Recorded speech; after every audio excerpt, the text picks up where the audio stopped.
মাজত মাথো কিছু মুহূৰ্ত বৃহস্পতিবাৰৰ পৰা শ্ৰীমন্ত শংকৰদেৱ সংঘৰ ৯৪ সংখ্যক বাৰ্ষিক অধিৱেশন ৰাজ্যৰ ভকত বৈষ্ণৱক আপ্যায়নৰ বাবে সাজু যোৰহাটবাসী উখল মাখল মহবন্দাৰ এৰাল তুলি পথাৰ সন্মুখত ৰাজ্যৰ অন্যতম বৃহৎ অনুষ্ঠান শংকৰদেৱ সংঘৰ ৯৪ সংখ্যক বাৰ্ষিক অধিৱেশন অনুষ্ঠিত হ'বলৈ গৈ আছে সাংস্কৃতিক নগৰী যোৰহাটত অতিথিক আদৰিবলৈ ক্ৰুটি ৰখা নাই আয়োজক সমিতিয়ে লক্ষ লক্ষ লোকক আদৰিবলৈ সাজু যোৰহাটীয়া ভকত বৈষ্ণৱ গাঁৱে গাঁৱে যেন আজি উৎসৱমুখৰ পৰিৱেশ প্ৰত্যেকেই সাজু হৈ উঠিছে অধিৱেশনত অংশ ল'ব লগা ৫০ লাখ ভকত বৈষ্ণৱক আদৰিবলৈ আপ্যায়ন কৰিবলৈ সম্পূৰ্ণ হৈ উঠিছে প্ৰায় ২১০টা শিবিৰ গুৰুজনাৰ এনে এক মাংগলিক অনুষ্ঠানত অংশগ্ৰহণ কৰিবলৈ পাই আনন্দত মতলীয়া টিয়কৰ জগদুৱাৰ নপমোৱা গাঁৱৰ গাঁওবাসী গুৰুজনাৰ গুণানুকীৰ্তন কৰি সমূহীয়াভাৱে গাঁৱৰ আইসকল লগ হৈ বিভিন্ন পিঠা লাড়ু বনোৱাত ব্যস্ত প্ৰায় ১০,০০০ লাডুৰ লগতে ৩,০০০ পিঠা প্ৰস্তুত কৰাৰ লক্ষ্যৰে এইসকল মহিলাই গাঁৱৰ নামঘৰতে এনেদৰে দিনে নিশাই লগে ভাগে ব্যস্ত হৈ পৰিছে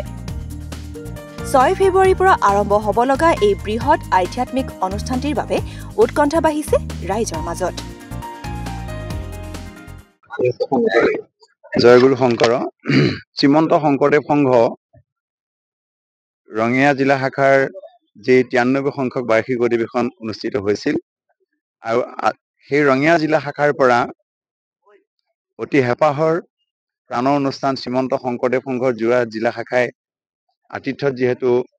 অনুষ্ঠিত কৰিম বুলি ভাবি সেই ৰঙিয়াৰ পৰা ধ্বজা ভাগি ভক্তি সহকাৰে আনি পেলানি যোৰহাট জিলা শাখাৰ নামঘৰত ৰাখিছিল আৰু যোৰহাট জিলা শাখাত সদায় নাম প্ৰসংগ পাঠেৰ ৰখা হৈছিল আজি যিহেতু আৰু ২টা দিন মাজত বাকী আছে এই মহবন্ধা এৰাতলিত অধিৱেশনৰ কাৰণে